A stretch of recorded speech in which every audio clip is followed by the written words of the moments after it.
Oh my god! Oh yeah, yeah.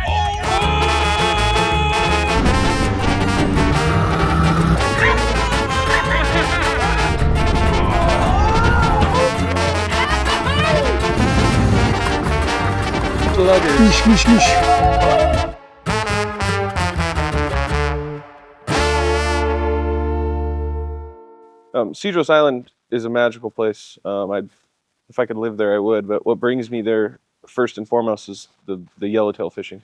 I got a call from Nick and Lane basically saying, hey, we're going to Cedros in a couple days. We have an extra spot. Do you want to go? I had been last October with both these guys, and it's the most magical place in the world that I had to say yes. I mean, we're waking up at, I don't know, 3:30 in the morning, driving down to CBX, which is an international airport right on the border of California and Mexico. And once you get through customs, scan all your paperwork, passport, all that kind of stuff, you get in this little van and it takes you through, you know, whatever streets there is to a separate airstrip in Tijuana, and then you jump on this little 12-seater Cessna plane, the single propeller, and basically from there it's a 2-hour flight to the island.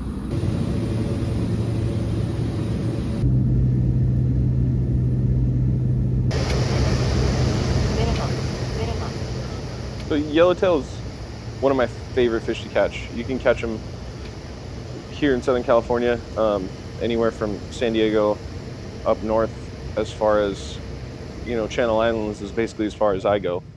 And there's spots in San Diego that you can catch them okay. Catalina, you can catch a few in a day. San Clemente Island, I mean, we've all had a good day at San Clemente Island or Catalina, and, you know, catch 10 to 15 in a day maybe on the smaller private boats and stuff like that. I mean, that would be considered a good day. But when we go, you know, travel down south to Cedros Island, our goal is to catch 100 in a day. And a slow day is catching like 35 in a day. We are in Nibbletown, aka Victor's house. We're on the way to the party, and I think it's jumping, so you'll see her shortly.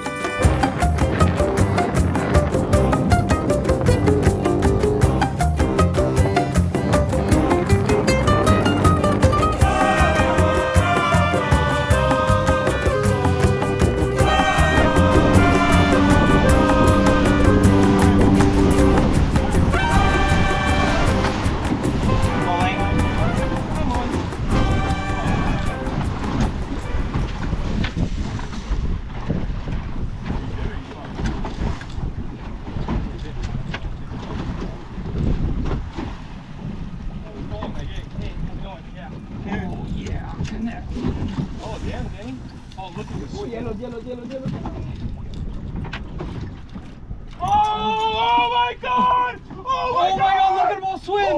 Look at them all swim! Oh my god! Dude! I can barely turn the handle! So sick. That was sick. What's happening? Oh! Fuck! Nick, get the mint stick. I'm gonna just tighten my shit down. Oh, dude, they want all of it.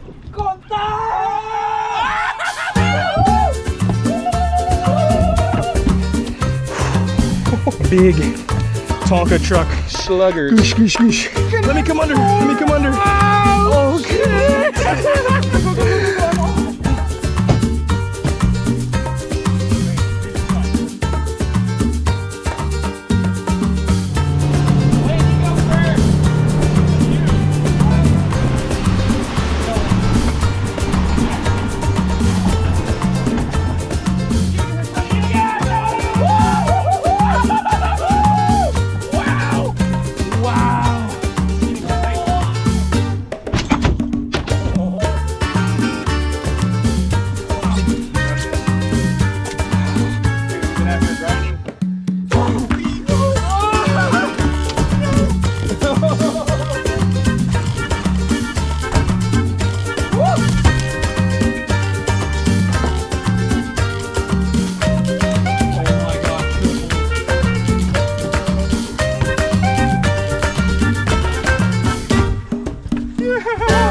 First thing you pull up to Toro's place, this is what it looks like. I'll walk you through what's going on at the lodge and what you can expect when you get here. So right away, you step on the white tile. The whole place is just white tile and white paint. It's beautiful. Right here we have a pool table, card table, and then you're greeted with this view. It's epic. He has turf over the whole thing. You can actually see fish blowing up from here, which makes you want to fish 10 times more. This is where they keep all your gear right here. You know, my gear, Jack's gear, Nick's gear, other clients' gear. This is where you spend quite a bit of time. The bar right here. They got every drink you can imagine they can make for you. Stuff that I've never even heard of they can make for you. Water, beer, all sorts of drinks just you can go grab. Dinner table, kitchen. This is where we have all of our meals. Breakfast, dinner, appetizers. They have tackle for you too. If you need tackle, you can get tackle here. And then they also even have rods and reels that you can rent. Once the sun gets low, we like to hang out in the fire pit area. Nice little seats, cushions, little fire pit, a little patio area that you can hang out up in that corner. And then they also have a masseuse here. So if you wanted to get a massage, you can get a massage. So besides everything you've seen at the lodge, how good the service is, how nice everything is, some of the most world-class yellowtail fishing happens less than 10 miles from the harbor mouth here. Cedros Sport Fishing with Toro, Baja California, Mexico. I'm telling you, if you want an adventure, come here. When you catch a yellowtail at home, I think it's a different feeling than catching one in Cedros because it's a completely different fishery. Like in Cedros, you catch so many that it's the visuals, it's the feeling, you get to experience it over and over and over again. And I think catching them at home, if you catch one, it's like an aha moment, you know?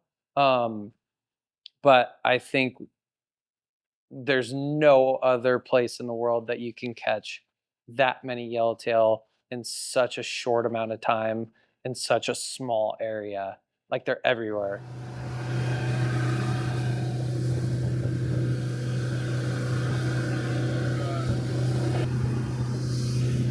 Bobby!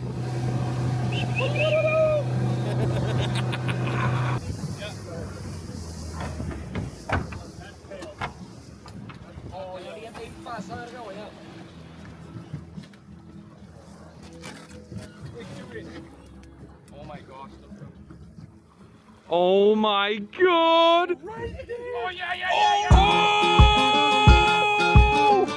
Let's go! Coming over, coming over. Oh!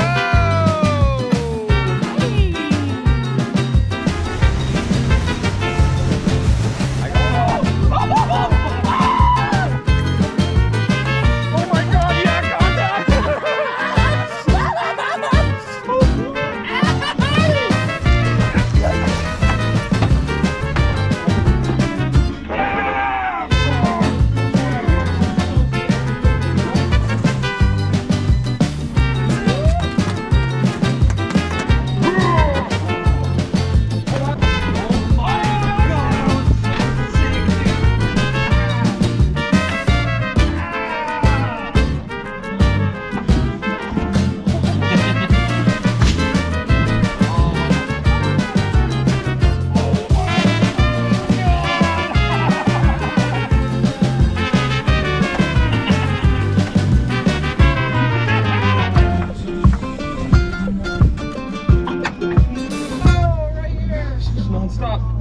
Dripping sweat. Oh, right there off the bow, off the bow. Welcome to Cedros Island. If you don't know me, my name's Nick. One of the #1 questions I see or hear about our West Coast style of fishing is why we're fishing open-faced reels, conventional gear, casting it. Because I know like 90% of the world is throwing spinning rods. #1 reason we fish like this is because our culture and we're kind of stubborn. And the spinning rod stuff does work, but for our surface iron stuff specifically, mono is mandatory. The jig does not swim right if you're not fishing mono. So the setup I have here, this is a 10-6 CY pool noodle rod. This is a little bit overkill from your standard stuff. 90% of the time I'd recommend like a 9-foot rod, something glass with some wiggle to it. I have that on a Trinidad 20A spooled up with 40-pound Iserline XXX smoke. This is our surface iron, your typical lure. A couple other options here. Basically, you just chuck it, fast wind it, it kicks through the water. But if you fish it on braid, the braid doesn't have enough give to let it do its thing. So you have to have mono and a soft rod to let the lure do its thing and swim how it's supposed to swim. So that's the main reason we fish super long rods and mono. The other reason we fish a really long rod is to make a really long cast.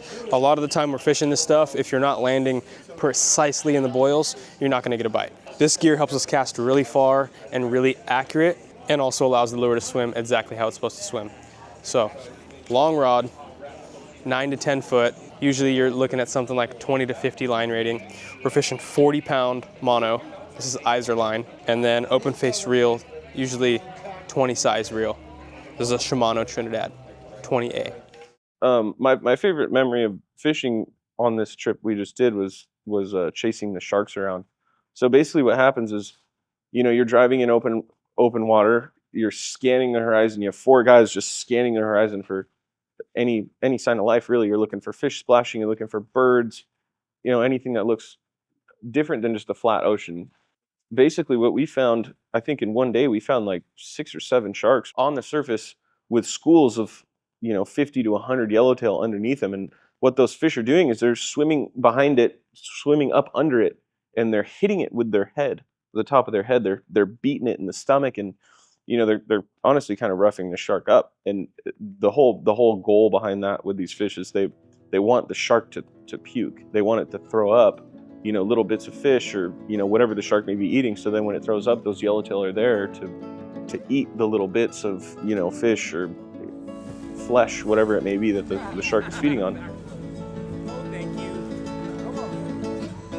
Day 1 and 2 was insane fishing as usual, but day 3 we had a little bit of a slower morning than the last 2 mornings, and the wind was picking up, and the way the wind goes through the channel in between the 2 islands, it's kind of like a wind tunnel in certain places.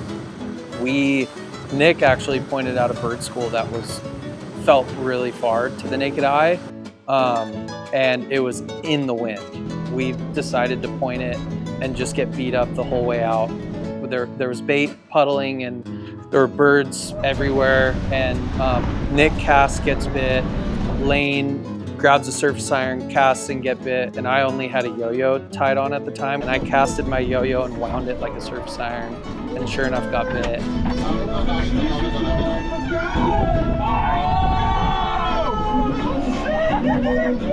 Everyone who has kids talks about their kid's first time at Disneyland and the face that their kid makes and the experience their kid has, and I feel like a kid that goes to Disneyland for the first time when I go to Cedros every single time.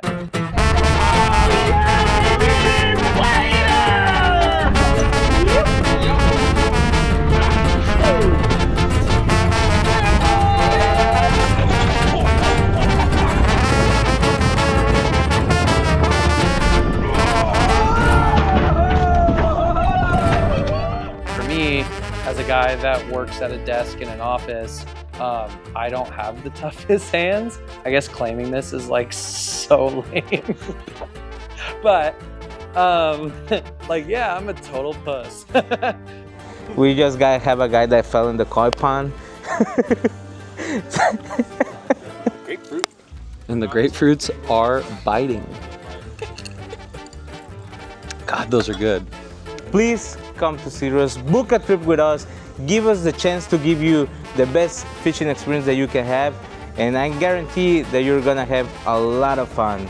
Also, I want to thank Dark Seas for everything that they have supported us, and hopefully we will see us here again.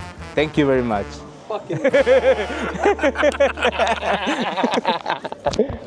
Thank you.